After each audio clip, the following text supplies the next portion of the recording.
Good evening, ladies. It is evening time and it is time for my evening tea. So I decided to record one of the ways that I use my fruit scraps and ways that I have preserved fruit for my tea. So in here, I just took this out of my freezer. This is just apple cores, green apple cores, and green apple peels, just from some leftover apple peels and cores that I use for either pie or apple butter or something like that. So I'm going to go ahead and boil a few of these in a pot to make what I call a apple broth. Never throw away your fruit peels. They have so much flavor left on them. Okay, so in here is just a few apple peels and a few apple cores. I'm going to go ahead and let this boil for a few minutes until those apple cores get soft, especially since they were frozen. This is what I call apple broth, so that those peels and cores can start to release some of that great apple flavor. There's nothing in here. This is just water and apple peels. Okay, so while I wait for my apple broth to keep boiling on the stove, I'm going to go ahead and do 2 bags of peach and orange tea, 1 bag of soursop. So the soursop is my night tea.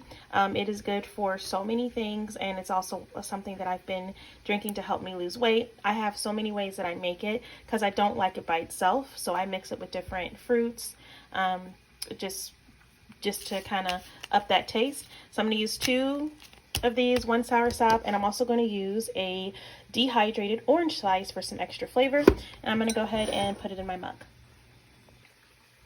Okay, so next I'm going to go ahead and add some of my Cheong. This Cheong has been in my fridge for maybe about a month. So Cheong, I'm going to do a video maybe tomorrow because as you can see I'm running low, so I'm going to make some more. So I'll do a video on how to make this. It's super easy, just equal parts of whatever sweetener you choose and equal parts of syrup. I'm sorry, equal parts sugar, equal part fruit. And this is a Korean method of making syrup. So I just use it for teas. I think the Koreans use it for pancake syrup and all types of things, but I just only use it for tea. It's nothing in here but sugar and apples. So I do take a few of my apples like this. I take a few of my apples and I put it here in my tea, and then I'm going to go ahead and get some of the syrup from the bottom. I can't do it with one hand, I don't have my tripod, but I'm going to go ahead and add some of the syrup right here into my tea, and this is going to help make that sweetener. And if I wanted some extra sugar, I would add a little honey, but I should be okay with just this. So again, this is a natural way that I have preserved my fruit. In a few days or so, this has been on my shelf for a while. This is my fermented cranberry honey. This should be ready to use soon, and I'll show you guys how I also use this in tea.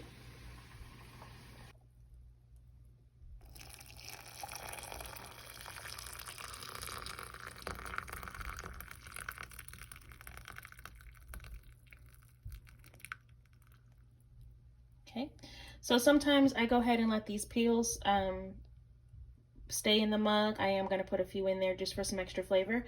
I'm going to let my tea sit for about 3 minutes, and then I will enjoy the rest of my evening. Stay healthy, ladies.